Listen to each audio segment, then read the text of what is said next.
Bienvenidos, mis hermanos, a un nuevo programa de Sintonía Divina, el espacio televisivo donde la palabra de Dios se hace alimento para el alma y luz para el camino. Esta semana nos adentramos a uno de los misterios más hondos del amor de Dios, el don que se nos hace del cuerpo y la sangre de Cristo, que fueron entregados por la pura misericordia de nuestro Dios Padre para nuestra salvación. No se trata de recordar solamente un hecho del pasado, una cuestión histórica, sino de dejarnos transformar hoy por aquel que se sigue partiendo, se sigue entregando como el pan de vida que se nos da en abundancia. Acompañemos a Jesús en estas lecturas que constituyen el programa de hoy, en el que vamos a empezar por el milagro de la multiplicación de los panes, hasta la ternura del buen pastor, ese buen pastor que carga sobre sus hombros a la oveja perdida. Escucharemos a Jesús con mucha autoridad enseñarnos y alertarnos contra la hipocresía. Nos va a llamar a construir nuestra casa, es decir, nuestra vida, nuestro espíritu sobre roca firme. Y al final de la semana descubriremos también el corazón materno de nuestra Señora, la Virgen María, nuestra Madre de Dios, Madre nuestra y Madre de la Iglesia. En la linda celebración, esta semana hasta estamos de celebraciones, Corpus Christi, el corazón de Jesús, el día viernes, y el día sábado el corazón de María.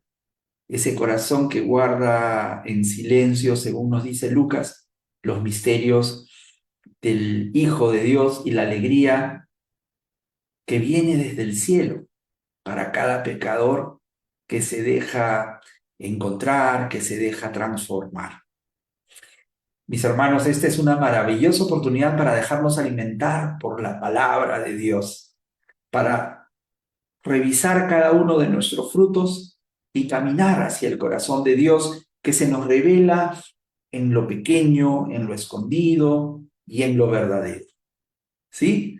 Quédate con nosotros, porque secuencia tras secuencia, día tras día, juntos vamos a descubrir que la Eucaristía, el sacramento de la Eucaristía, no es un rito aislado, sino es la fuente y el punto más alto de una vida vivida en misericordia.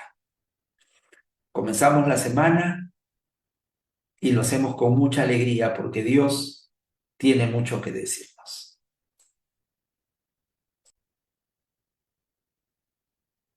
Jesús hablaba a la gente del reino y sanaba a los que tenían necesidad de curación. El día comenzaba a declinar. Entonces, acercándose los 12, le dijeron, despide a la gente, que vayan a las aldeas y cortijos de alrededor a buscar alojamiento y comida, porque aquí estamos en descampado. Él les contestó, dadles vosotros de comer.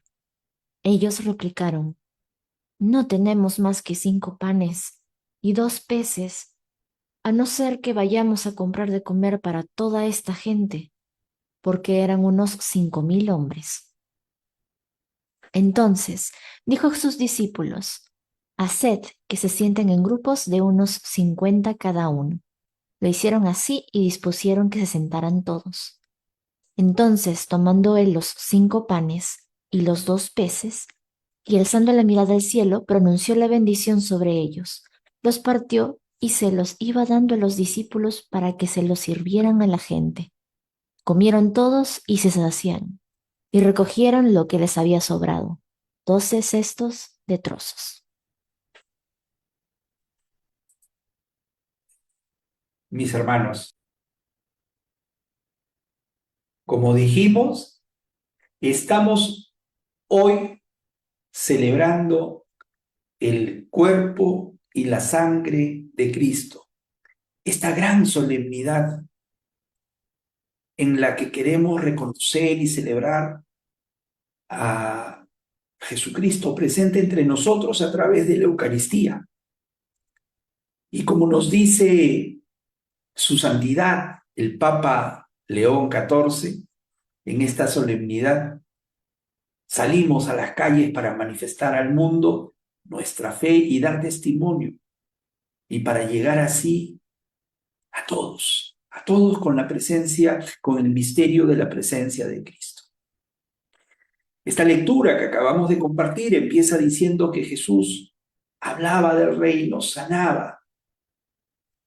Y vamos a contemplar en esta lectura cómo Jesús no separa la enseñanza del reino con los gestos muy concretos de compasión, ya que el reino, lo aprenderemos esta semana también en las lecturas que nos toca reflexionar, el reino no es solo palabras, también es sanación, conversión, restauración, justicia y especialmente comunión de todos. Una frase resuena cuando el día empieza a declinar y los discípulos le piden a Jesús: despide a la gente, porque atardece y esta gente tiene que alimentarse.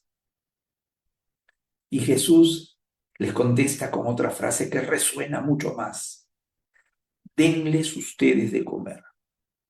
Y Jesús aquí interpela a sus discípulos porque no los ve responsabilizarse por las necesidades del pueblo. No basta con desear, delegar, observar y hasta orar. No basta con eso. Hay que orar, claro. Hay que pensar, hay que observar, pero también hay que actuar. Es lo que nos enseña Jesús hoy día. Más allá del milagro, ¿no es cierto? De lo portentoso del milagro. Sí, claro. 5 panes y 2 peces. Qué símbolo tan grande de una escasez aparente. Qué poquito, aparentemente. Y claro, nosotros tenemos recursos, habilidades, talentos humanos muy limitados, pero si los pones en las manos de Jesús, se multiplicarán y se convertirán en abundancia. Por eso está un poquito mal que delegues la compasión. Cuando veas la necesidad de otro, no debes decir: alguien más lo solucionará. No, tenemos que actuar. Escucha la voz de Jesús que dice: dale tú de comer. ¿Sí? Pon en sus manos lo poco que tienes, entrégalo a los demás, ponlo en las manos de Jesús representado por esa persona que lo merece, que lo necesita. Y así tú consideres que es algo insignificante. No tengo tiempo, me falta tiempo, no tengo dinero, no tengo los talentos de la palabra o de ir a... No importa. Pon todas esas cosas que tú consideras pequeñas, que no son pequeñas, no son insignificantes, y verás cómo Dios las multiplicará. Eso sí, organízate para actuar, claro, planifica, porque Jesús, fíjate, no actúa de manera caótica, desordenada, sino que pide que la gente se siente, que se agrupen, y la caridad empieza por ahí, por la planificación, por la organización que se requiere. Vamos a leer juntos el 1335 del Catecismo de la Iglesia Católica, en donde se nos explica claramente los milagros de la multiplicación de los panes, cuando el Señor dijo la bendición, partió y distribuyó los panes por medio de sus discípulos para alimentar a la multitud, prefiguran la sobreabundancia de este único pan de su Eucaristía. Y Jesús aquí pronuncia la bendición. Nos dice el catecismo que se está anticipando al pan de la Eucaristía, por eso se está leyendo este episodio, este pasaje del Evangelio, el día del Corpus Christi, la solemnidad del cuerpo y la sangre santísimos de nuestro Señor Jesucristo. Este es un pan bendecido, partido y distribuido a todos. Revela cómo Jesús vivió, cómo Jesús actuó para mostrarse él mismo como el pan de vida que se entregará. ¿Sí? Confía tú ahora en la bendición que puedas dirigir a tu Padre Dios en el cielo. Levanta los ojos, levanta las manos, porque no vas a depender solamente de tus cálculos humanos, de tus habilidades, de tus recursos propios. Cuando Jesús bendice el pan, bendice el cielo, toca la tierra y lo imposible se hace realidad. Por eso haz lo mismo. Pon en tus manos lo que tienes que entregar, mira al cielo, haz una bendición, entrega a Jesús lo poco que tienes en sus manos. Tu generosidad podrá saciar multitudes. Y esto es lo que quiere decir la parte final de este evangelio, en el que se nos dice que se llenaron 12 canastos, ¿no? Porque el número 12 nos evoca, seguramente ya lo estás entendiendo así, a las 12 tribus de Israel, porque el número 12 en el lenguaje bíblico es símbolo de la plenitud. Fíjate, si lo que sobró fue pleno, hubo plenitud en lo que sobró, fíjate en lo que se compartió más. El milagro no solo sacia, sino sobreabunda. Continuamos. En aquel tiempo dijo Jesús a sus discípulos: No juzguéis, para que no seáis juzgados, porque seréis juzgados como juzguéis vosotros, y la medida que uséis, la usarán con vosotros. ¿Por qué te fijas en la mota que tiene tu hermano en el ojo y no reparas en la viga que llevas en el tuyo? ¿Cómo puedes decirle a tu hermano: déjame que te saque la mota del ojo, teniendo una viga en el tuyo? Hipócrita, sácate primero la viga del ojo, entonces verás claro y podrás sacar la mota del ojo de tu hermano.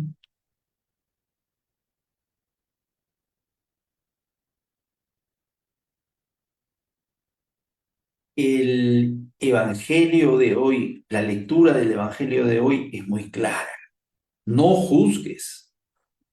Este verbo de juzgar no se refiere a un discernimiento sano, sino a la condena que muchas veces emitimos en un veredicto moralista, muy poco compasivo y caritativo, como si nosotros fuésemos jueces absolutos, ¿no? En el contexto rabínico que se da esta moción de Jesús hacia los fariseos, a quienes indirectamente les dice hipócritas, ¿no? La medida es la medida física, es una idea común de cómo Dios usaba la medida que cada uno merecía, ¿no? Y entonces les tenía que hablar en ese mismo lenguaje para saber que la misericordia tiene su contraposición frente a la manera como nosotros actuemos para ver si nosotros somos misericordiosos, caritativos con los demás, vamos a ser tratados de la misma manera, esa medida se va a convertir también a nuestro favor o podría convertirse en nuestra contra. Por eso esta expresión tan cómica que siempre me llamó la atención desde niño, ¿no? La comparación de la mota que tiene el ojo de otro versus la viga que tiene el ojo propio, y en la ilustración pues se ve muy gracioso, lo hemos puesto ahí en la ilustración que es nuestro fondo de pantalla para esta lectura. Jesús lo que quiere hacer aquí es utilizar una imagen un poco hiperbólica, exagerada, porque La mota efectivamente es una partícula de polvo muy pequeña. En cambio, la viga es un gran trozo de madera que tenemos en la vista, que no nos deja ver y que subestimamos a los demás cuando nosotros estamos peor, ¿no? Esto revela, mis hermanos, cuán desproporcionada puede ser nuestra crítica. Es una actitud muy hipócrita cuando con, con lo que Jesús denuncia esta falta de veracidad, esta falta de objetividad, esta falsa santidad que de todo se escandaliza, de todo lo mal que hacen los demás, pero no se revisa a sí misma la persona. Por eso, este lenguaje de Jesús tiene que servirnos para comenzar hoy por nosotros mismos. A no compararnos, por ejemplo, y antes de querer corregir o juzgar a los demás, examinar nuestras intenciones y reconocer nuestras propias sombras, ¿no? Me gustaría ahora compartirles un artículo del Catecismo de la Iglesia Católica en el numeral 1829, si queremos hablar de la caridad. Dice, 1829, la caridad tiene por frutos el gozo, la paz y la misericordia. Exige la práctica del bien y la corrección fraterna. Es benevolencia, suscita la reciprocidad, es siempre desinteresada y generosa, es amistad y comunión. Fíjense, y la palabra que ahora necesitamos traer a colación es la humildad. Iniciemos con humildad para cualquier clase de corrección, porque debemos ser compasivos al juzgar. Y al juzgar sin amor, nos volveremos duros, ciegos, como si tuviéramos la viga en los ojos. Debemos mirar al otro con el mismo amor que Dios nos mira a nosotros. Si vas a corregir, hazlo como un hermano, no como un fiscal, ¿verdad? Porque la verdadera corrección no humilla, no condena, sino que sana y construye. Revisa la visión con la que corriges muchas veces porque vemos mal en los demás, mal que no queremos ver en nosotros mismos. Y finalmente te aclaro que solo quien se deja sanar por Dios, repito, solo quien se deja sanar por Dios puede ayudar a sanar a los demás.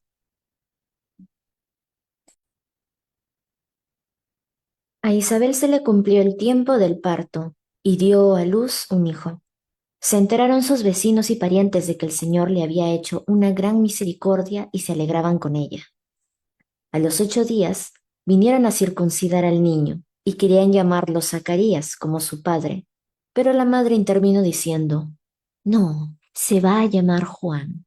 Y le dijeron, ninguno de tus parientes se llama así. Entonces preguntaban por señas al padre cómo quería que se llamase. Él pidió una tablilla y escribió, Juan es su nombre. Y todos se quedaron maravillados. Inmediatamente se le soltó la boca y la lengua y empezó a hablar bendiciendo a Dios. Los vecinos quedaron sobrecogidos y se comentaban todos estos hechos por toda la montaña de Judea. Y todos los que los oían reflexionaban diciendo, pues, ¿qué será este niño? Porque la mano del Señor estaba con él. El niño crecía y se fortalecía en el espíritu, y vivía en lugares desiertos hasta los días de su manifestación a Israel. Hoy, mis hermanos, tenemos la oportunidad de celebrar este día martes, la solemnidad, y por eso que tenemos fondo blanco en nuestra lectura, ¿verdad? Los fondos blancos señalan que es el color litúrgico de la solemnidad. Y claro, hoy día es la solemnidad del nacimiento de San Juan Bautista, el hijo de Isabel, prima de la Virgen María, que hemos comentado hace algunas semanas en la visitación, ¿no? Y de Isabel se dice que el Señor le había hecho una gran misericordia, que la misericordia, como sabemos, implica la acción gratuita de Dios que transforma situaciones imposibles, así como la esterilidad de Isabel, que ya era muy anciana y concibió en su ancianidad. ¿Qué se dice de el niño que nació, de Juan Bautista, cuya solemnidad celebramos hoy? ¿Qué se dice de él en el catecismo? Les voy a leer el numeral 523. Juan Bautista es el precursor inmediato del Señor, enviado para prepararle el camino. Es el profeta del Altísimo. Sobrepasa a todos los profetas, de los que es el último. Esto lo hemos dicho ya en nuestro programa Sintonía Divina. Él es el último profeta de todos los profetas del Antiguo Testamento.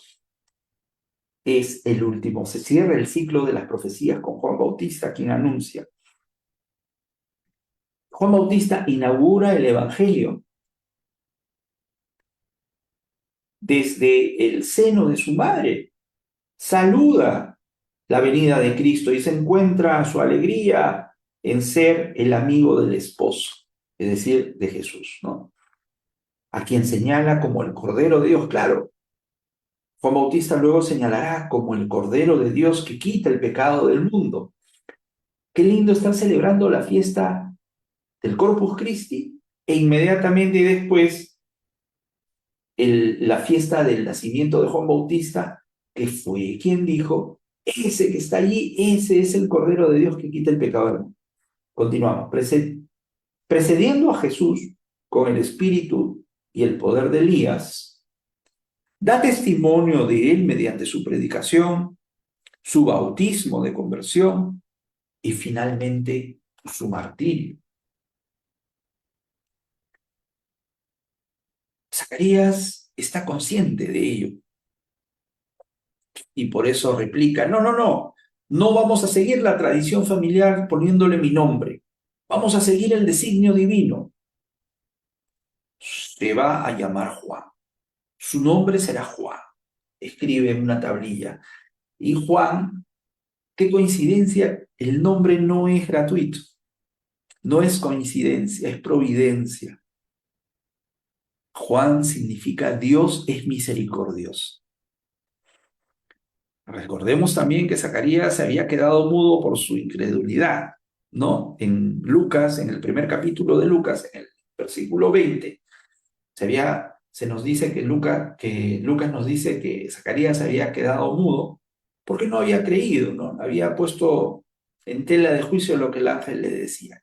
Y ahora que pone en práctica colocando un nombre, designando, nombrando a su hijo como Juan, se le suelta la boca y la lengua y recupera el habla, justamente a partir de que obedece y nombrar según la voluntad de Dios al niño como Juan.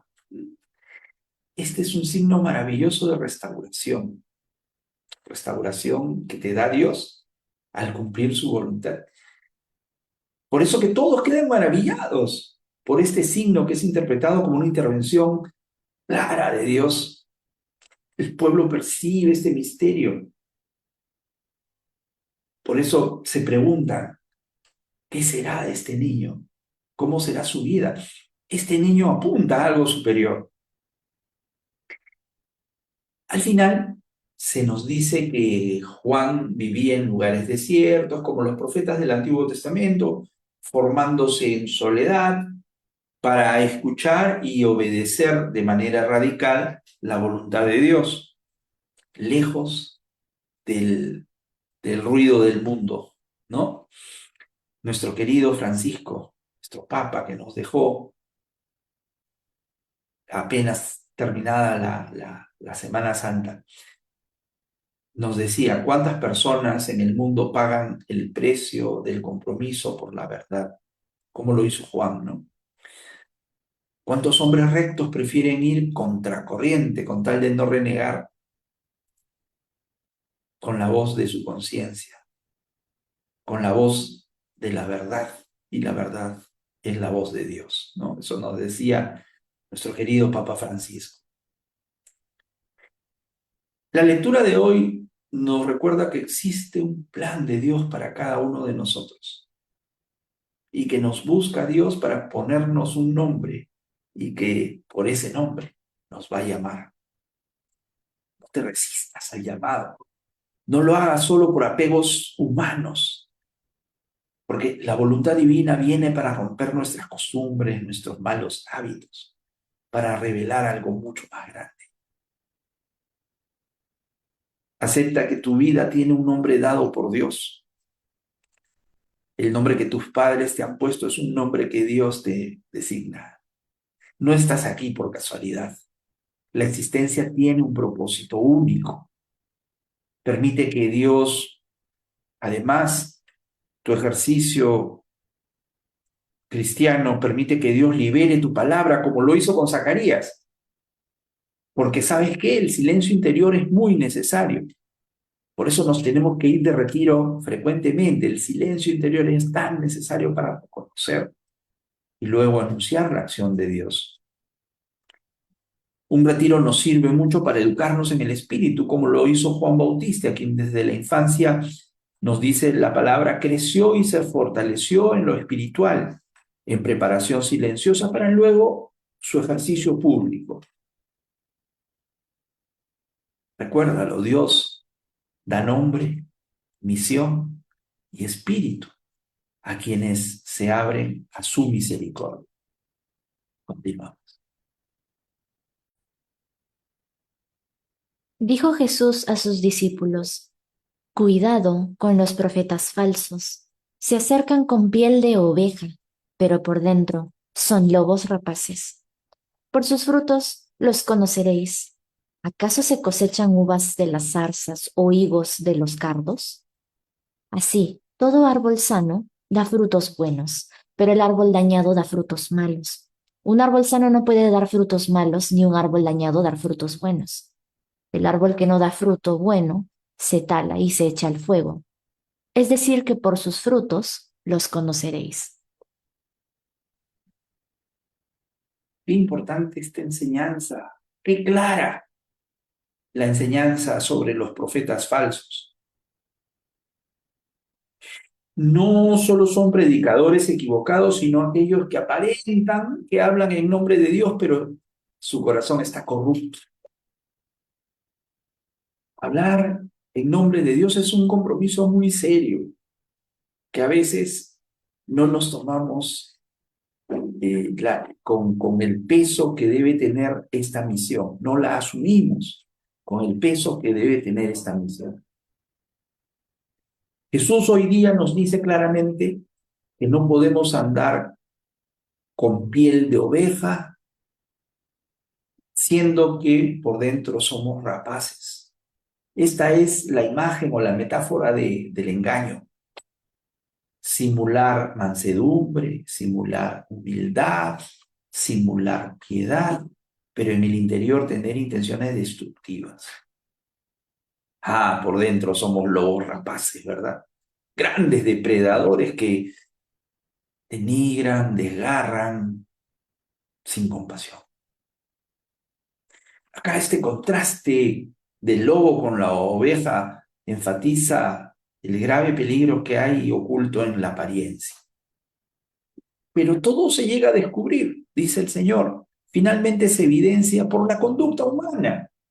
Por los frutos los conoceréis. Sí, por sus frutos los conoceréis.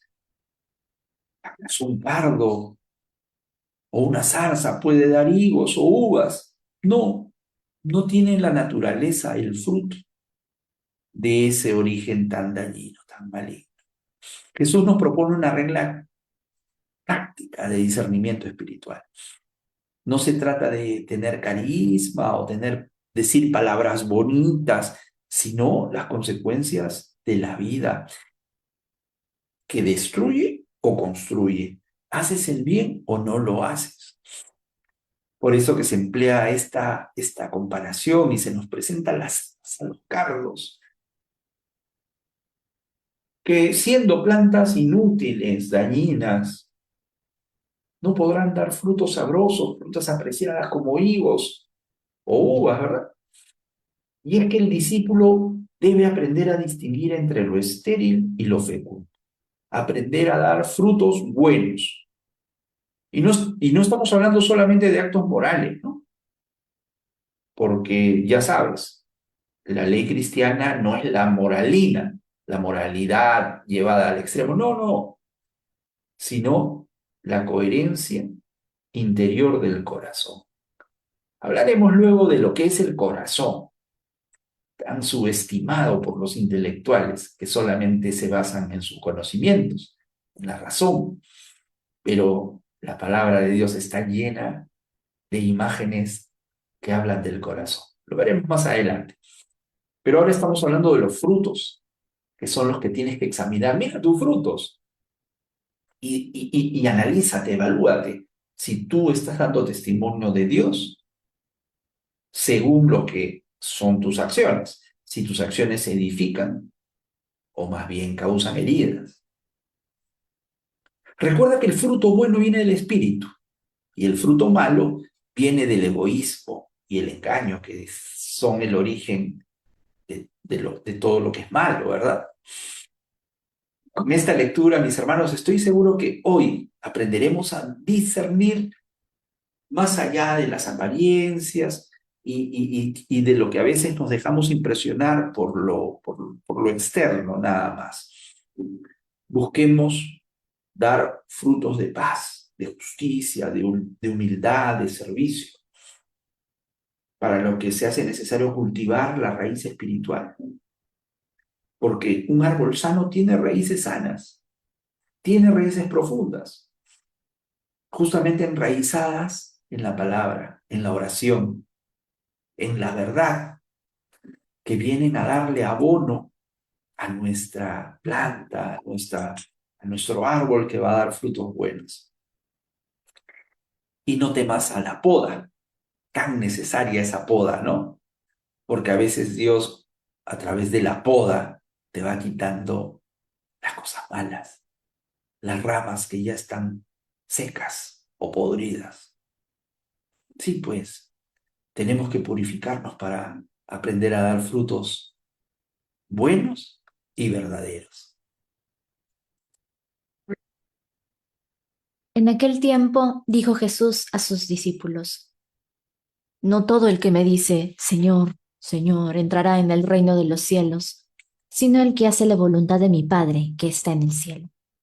Aquel día muchos dirán, Señor, Señor, ¿no hemos profetizado en tu nombre y en tu nombre hemos echado demonios y no hemos hecho en tu nombre muchos milagros? Entonces yo les declararé, nunca os he conocido, alejaos de mí, los que obráis la iniquidad. El que escucha estas palabras mías y las pone en práctica se parece a aquel hombre prudente que edificó su casa sobre roca. Cayó la lluvia, se desbordaron los ríos, soplaron los vientos y descargaron contra la casa. Pero no se hundió, porque estaba cimentada sobre roca. El que escucha estas palabras mías y no las pone en práctica se parece a aquel hombre necio que edificó su casa sobre arena. Cayó la lluvia, se desbordaron los ríos, soplaron los vientos y rompieron contra la casa, y se derrumbó, y su ruina fue grande. Al terminar Jesús este discurso, la gente admiraba de su enseñanza, porque les enseñaba con autoridad y no como sus escribas.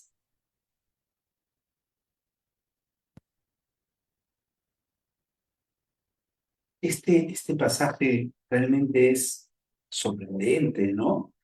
Como el Señor, de una manera muy contundente, recuerda que todavía estamos en el Sermón de la Montaña, ¿no? Estamos leyendo Mateo. Contiene, este texto contiene una llamada muy veraz, muy cierta, muy directa, muy profunda hacia la coherencia, Coherencia que tiene que haber entre la fe que proclamamos y la vida que llevamos. Lo estamos viendo desde las lecturas anteriores. Los frutos de algo que internamente vive, está. Y ahora hablamos de la coherencia. Vamos a repasar el 1986, que dice el catecismo: más allá de sus preceptos, la ley contiene los consejos evangélicos. La ley del Sermón del Monte contiene los consejos evangélicos que estamos escuchando en estas últimas semanas desde que hemos retomado el tiempo ordinario, después de haber cerrado con Pentecostés el tiempo de Pascua, ¿verdad? Estamos repasando el Sermón de la Montaña y vamos a seguir repasando estos preceptos, estos consejos evangélicos. Dice Lumen Gentium, numeral 42, la santidad de la Iglesia también se fomenta de manera especial con los múltiples consejos que el Señor propone en el Evangelio a sus discípulos para que los practiquen. Ajá, llegamos a una palabra importante, la práctica de los consejos que da el Señor en los Evangelios. Por eso hoy Mateo nos dice, recoge el Sermón de la Montaña en donde Jesús nos dice, no basta, no basta. Es necesario, sí, hay que hacerlo. Orar, proclamar la palabra, sí, pero no basta. Porque con decir Señor, Señor, y en el lenguaje hebreo la repetición de las palabras indica énfasis emocional, ¿no? Como cuando Jesús dice, en verdad os digo, lo dice 2 veces, acá también, ¿no? Señor, Señor, queremos ponerle énfasis. Jesús advierte que las palabras, por muy fervorosas que sean, no bastan, si es que no hay una obediencia concreta, sino que se hace necesario obedecer la voluntad del Padre.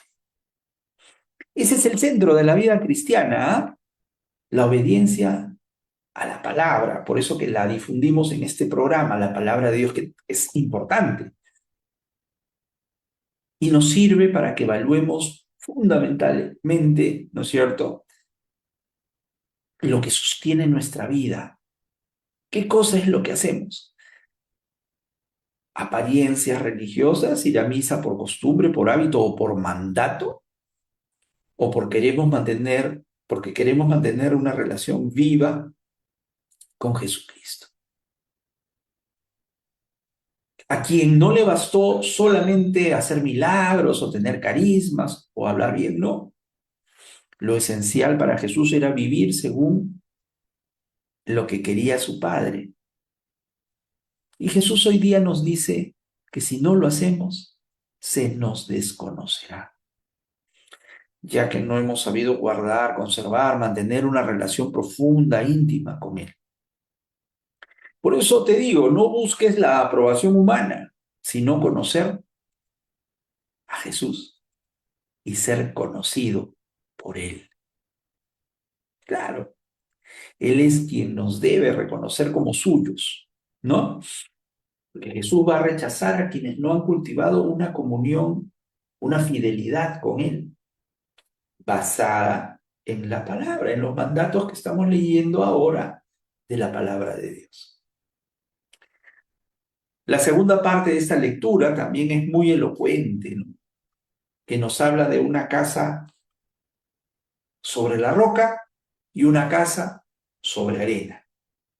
Sí, porque como opciones tenemos que nuestra vida se puede basar en la roca, que representa la obediencia y la fidelidad a la palabra del Señor, y la arena, que representa una vida superficial, que no tiene fundamento sólido, porque vienen los ríos, vienen los vientos, dice Jesús, y las lluvias, los huaicos en nuestro Perú, que son las pruebas de la vida cotidiana, y también el juicio final. ¿Qué va a pasar con tu casita? ¿Qué va a pasar con tu alma? ¿Estás sentada en roca? ¿Estás asentada en arena? Solo quien vive en la verdad permanece firme ante la tormenta. La obediencia va a dar solidez a nuestros cimientos cuando llegue la crisis, porque permanecerá solamente aquel que ha escuchado y ha vivido el Evangelio para poder permanecer en pie, y tenemos que ser conscientes de esto, ¿no es cierto? Esto es lo que dice Jesús con autoridad, que luego es celebrada, festejada por la gente que lo escuchaba, a diferencia de los escribas y fariseos que solo citaban la palabra de Dios, las tradiciones, y es porque Jesús ya está enseñando y ejerciendo su propia autoridad divina. Mis hermanos, vamos a aplicar esto en lo cotidiano, porque la fe tiene que transformarse en acciones concretas del día a día. No basta con decir, Señor, Señor, yo creo, sí, yo creo, yo soy católico, yo soy... No, hay que vivir como discípulo con justicia, con misericordia, con perdón, con entrega. Porque la verdadera fe no se grita, no se exclama, sino se vive sobre roca firme. ¿Sí? Ese es el mensaje de Jesús. Continuamos. Jesús dijo a los fariseos y a los escribas esta parábola. ¿Quién de vosotros que tiene 100 ovejas y pierde una de ellas, no deja las 99 en el desierto y va tras la descarriada hasta que la encuentran? Y cuando la encuentra, se la carga sobre los hombros, muy contento, y al llegar a la casa, reúne a los amigos y a los vecinos y les dice, alegraos conmigo, he encontrado la oveja que se me había perdido. Os digo que así también habrá más alegría en el cielo por un solo pecador que se convierta que por 99 justos que no necesitan convertirse.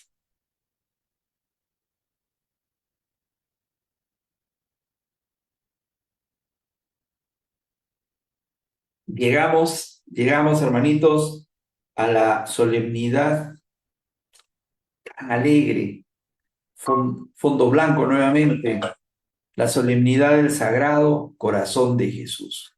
Todo el mes de junio está dedicado al Sagrado Corazón de Jesús, pero este sábado es especialmente la solemnidad que vamos a celebrar con alegría, probablemente con procesiones, con muchas manifestaciones. Y quisiera compartir contigo algo para que entiendas a qué se refiere esta solemnidad del Sagrado Corazón de Jesús, a la luz de lo que nos decía Benedicto XVI, que en el corazón de Jesús se expresa lo esencial del cristianismo. Fíjate, qué bonito esto que dijo Benedicto XVI. En el corazón de Jesús se expresa lo fundamental, lo esencial del cristianismo. El amor que nos salva y nos hace vivir ahora, aquí, ya, en la eternidad de Dios. Esta es probablemente una de las parábolas más tiernas de los evangelios, ¿no? De los 4 evangelios, en donde se nos revela el corazón de Dios, la misericordia de Dios. Por eso que se lee este pasaje en la solemnidad del Sagrado Corazón de Jesús. Que viene esta lectura cargada de mucho simbolismo, especialmente. Acuérdense que estamos en la semana que hemos celebrado la solemnidad del cuerpo y la sangre de nuestro Señor Jesucristo, y ahora estamos celebrando su Sagrado Corazón. Tú me dirás, ¿qué tiene que ver el cuerpo y la sangre con el corazón? Tiene mucho que ver con la misión que vino Jesús a cumplir. ¿Te lo recuerdo un poquito? ¿Sí? ¿Lo repasamos? Sí, vamos a leer brevemente en el 1846 del Catecismo de la Iglesia Católica. El Evangelio es la revelación en Jesucristo de la misericordia de Dios con los pecadores. El ángel anuncia a José, tú le pondrás por nombre Jesús porque él salvará a su pueblo de sus pecados. Y en la institución de la Eucaristía, sacramento de la redención, Jesús dice, esta es mi sangre de la alianza, que va a ser derramada por muchos para la remisión de los pecados. Ya lo estamos entendiendo un poquito más. La Eucaristía vinculada con la salvación, el cuerpo y la sangre de Cristo que hemos celebrado el domingo, el Corpus Christi, y ahora el corazón sagrado de Jesús.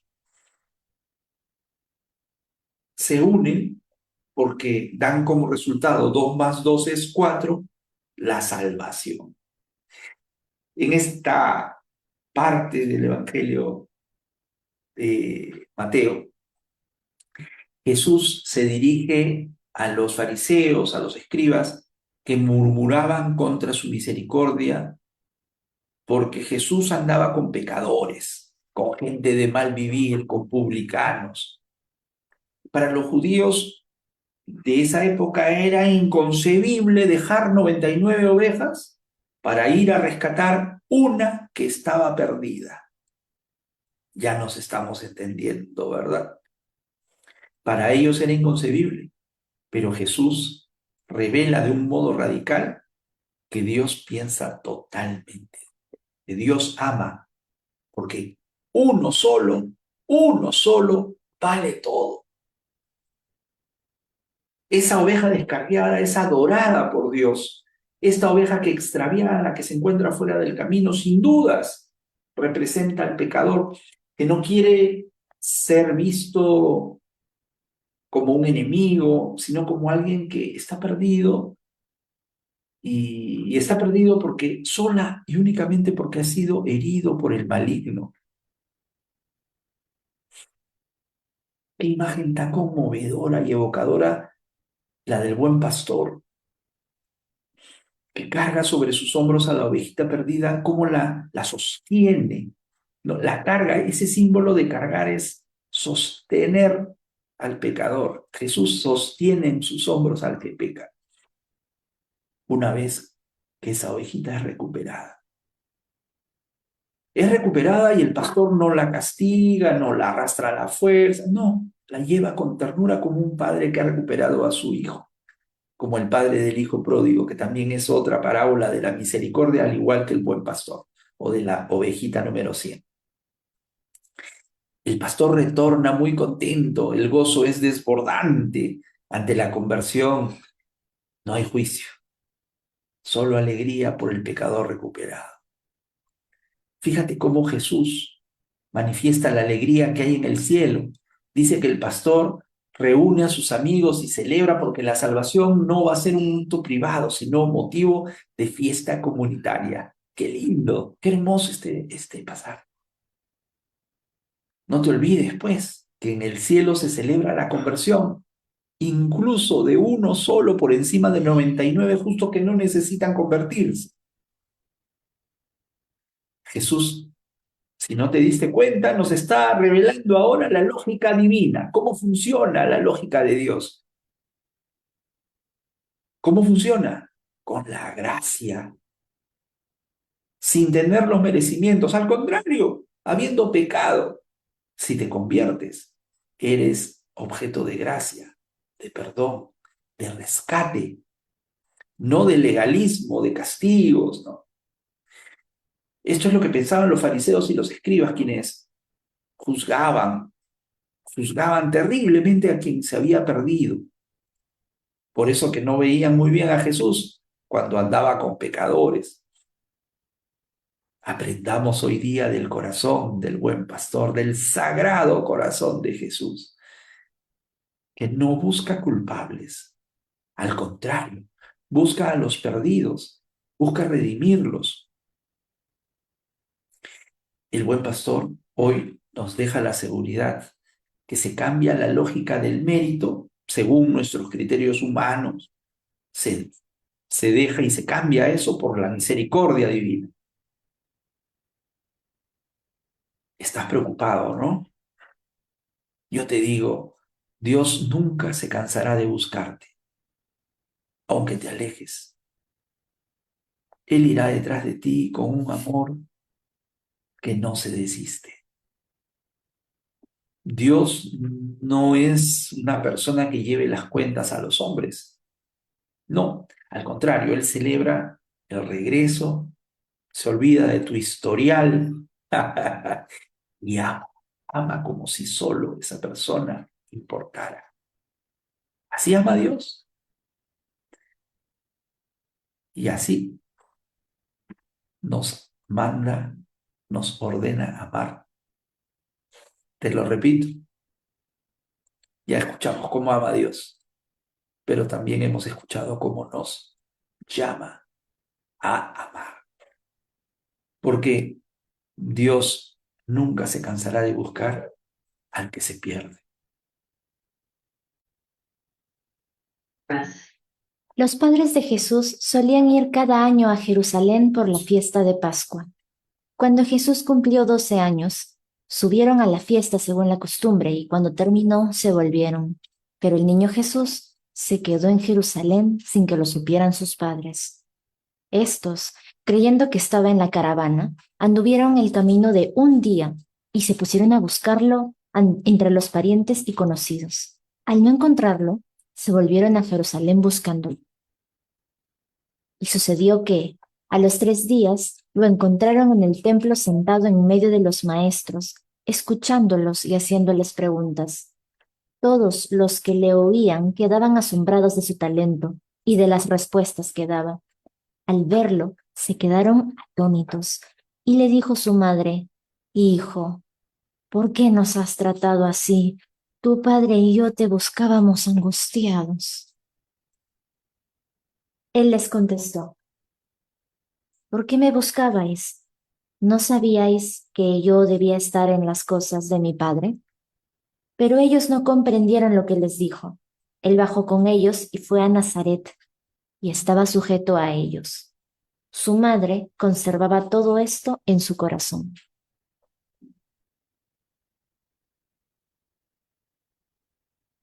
Mis hermanos, hoy sábado celebramos sin carácter de solemnidad, ¿no? Por eso que no hay fondo blanco en la lectura, sino fondo verde de tiempo ordinario. No es solemnidad, pero sí es un día dedicado a la memoria del Inmaculado Corazón de María. Esto es innegable para hermanos que creen en Cristo, inclusive para nuestros hermanos separados como evangélicos y otros. El corazón de María es un corazón sin mancha, lleno de Dios, abierto totalmente a obedecerle y a escuchar. Aquí quisiera hablar del corazón, de lo que significa el corazón en el lenguaje de la Biblia y de lo que debe significar para nosotros cuando decimos el corazón. El lenguaje bíblico se está refiriendo a lo más profundo de la persona, de donde emanan sus sentimientos, sus emociones, sus pensamientos, sus palabras y sus obras. ¿Y por qué celebramos el Inmaculado Corazón de María? ¿Qué tiene de bueno? ¿Qué tiene de especial? ¿Qué cosa es lo que emana del corazón de María? Fe, obediencia especialmente, ternura para criar a Jesús, disponibilidad para servir, espíritu permanente de escucha y de servicio, fortaleza, humildad, sencillez, agradecimiento y toda una larga estela inacabable de virtudes. Hay un santo que dice que, no me acuerdo ahorita cómo se llama el santo, el nudo de la desobediencia de Eva fue desatado por la obediencia de María. San Irineo creo que es. Con este texto profundamente revelador, Lucas nos habla acerca del misterio de Jesús en su infancia. Tenía 12 años y especialmente en la interioridad de su madre María. Esto está en la Escritura. No lo podemos apartar de nuestro culto, de nuestra fe, de nuestra idea de Cristo. Está María presente como una, no es la protagonista, obviamente, el protagonista solo es Jesús, pero qué cerca que está ella, cuánta responsabilidad tuvo y cómo se ocupó de la orden dada por el ángel. de criar a Jesús y hacer posible nuestra salvación. Fíjate que María y José eran muy obedientes. José también, un gran ejemplo para los padres de familia. Dice que iban todos los años, cuando se celebraba la Pascua, se iban a Jerusalén porque tenían esa fe, esa obediencia, eran observantes de la ley de Dios. Y mira cómo Jesús va creciendo en ese hogar donde se vive la fe con responsabilidad. Y en el espíritu de una obediencia, pero también como expresión de una conciencia creciente de su identidad y misión divina, Jesús se queda desempeñando las cosas de su Padre en el templo. Primera declaración consciente de filiación divina por parte de Jesús que tenemos en los evangelios. Jesús desde ya reconoce que su verdadera casa es la voluntad del Padre. Nos puede pasar que se nos pierde Jesús, pero Él no se nos pierde, nosotros nos perdemos de Él. Van a pasar 3 días y lo recuperaremos, con toda seguridad te lo digo. ¿En dónde lo encontraremos de vuelta? En el templo, en la Eucaristía, allí leyendo la palabra, explicando la palabra, como acabamos de leer. Como María y José, lo recuperaremos al tercer día si lo vamos a buscar al templo. Lo encontraremos sentado entre los maestros, enseñándonos, iluminándonos como los grandes sabios, con la sabiduría divina que brota de su interior, con la autoridad que brota de su interior. Y es aquí donde llegamos a una gran frase que da lugar a la celebración de hoy. Indudable, inobjetable, indiscutible para todos los cristianos. Dice la palabra de Dios, su madre, la madre de Jesús, la madre de Dios, que hoy día nos revela que tiene que estar ocupado de las cosas de su Padre. Entonces, si Él es el Hijo de Dios, la madre de Jesús es la madre de Dios. Dice, su madre, María, conservaba cuidadosamente, amorosamente, todo esto en su corazón. Te lo repito, la madre de Dios, nuestra madre, la Virgen María, ella medita. Como dice la palabra, no comprende del todo, pero atesora. Atesora y deja que el Espíritu Santo revele todo a su tiempo. Por eso, mis hermanitos, busquemos a Jesús. Otra vez, recuperemos a Jesús. ¿Dónde? En los espacios sagrados, en los lugares santos, con gente santa. Sí, pues porque a veces lo perdemos en los afanes cotidianos de la vida común, pero debemos intentar reencontrarlo en silencio, mediante la oración. Sí, porque el plan de Dios es muy claro, es muy, muy claro, pero a veces hay circunstancias desconcertantes, ¿no? Como en este episodio, José y María recuperaron a Jesús, nosotros debemos aprender a confiar, incluso cuando no comprendemos, cuando no tenemos la esperanza de recuperar a Jesús pronto. Y este debe ser un modelo de todas las familias cristianas que deben de crecer en obediencia y en libertad. Jesús obedece, pero también se afirma en su propia misión, en donde equilibra amor y libertad, ¿no? Medita, pues, medita en silencio como María las cosas, no te apresures a sacar conclusiones, medítalas. Guarda en tu corazón todas las experiencias de Dios, todas, y deja que maduren con el tiempo, porque aunque no las comprendamos ahora, podemos confiar y guardar los misterios de Dios en nuestro corazón. Hacemos nuestra oración final. Señor Jesús, pan partido, sangre derramada por nuestra salvación. Hoy queremos darte gracias en primer lugar por tanto amor que se esconde en lo cotidiano, por la divina misericordia que tú nos das y porque no te cansas de buscarnos como el buen pastor. nos haces llegar tu palabra que edifica nuestra vida, nuestras almas, nuestro espíritu, nuestra salvación sobre roca firme. Tú, Señor, Hijo del Padre que multiplicaste los panes y lo hiciste por compasión con esa multitud que te seguía y estaba hambrienta y no tenía para comer. Enséñanos a compartir. Así sea poco lo que tenemos, confiamos que en tus manos se volverá abundante. Tú que nos dijiste, no juzguen y no serán juzgados.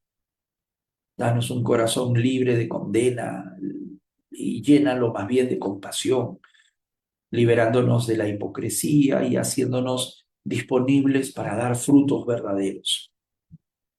Amado Señor Jesucristo, tú que eres nuestro buen pastor, no dejes de buscarnos si nos perdemos. Cárganos sobre tus hombros, Señor, recupéranos, sosténnos. Cuando nuestra alma se nos cansa y te fallamos. Y llévanos de vuelta con alegría de buen pastor hacia el cielo. Finalmente, tú, Señor, que fuiste hallado en el templo por tus padres, en la tierra, la Virgen María y San José, porque eras consciente de que tenías que estar involucrado con las cosas de tu Padre. Ayúdanos asimismo a comprender que tu voluntad es el lugar en donde debemos siempre encontrarnos. Haznos también eucarísticos, Señor, que aprendamos ahora en la festividad, en la solemnidad del Corpus Christi, que nuestra vida también sea ofrenda y pan para otros, vino que consuela, sangre que da vida.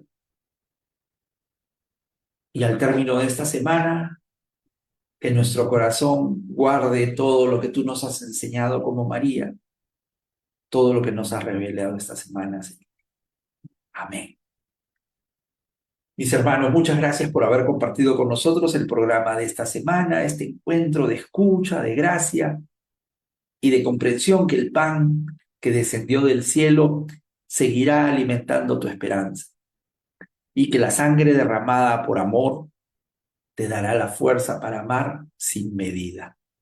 Que la misericordia de Jesús en cada gesto que hoy día hemos escuchado nos acompañe durante todos los días de la próxima semana. Y nos reencontraremos en sintonía divina, donde la palabra se hace camino y el Espíritu Santo nos guiará cada paso. Que la paz de Jesús les acompañe siempre y permanezca con ustedes. Dios les bendiga.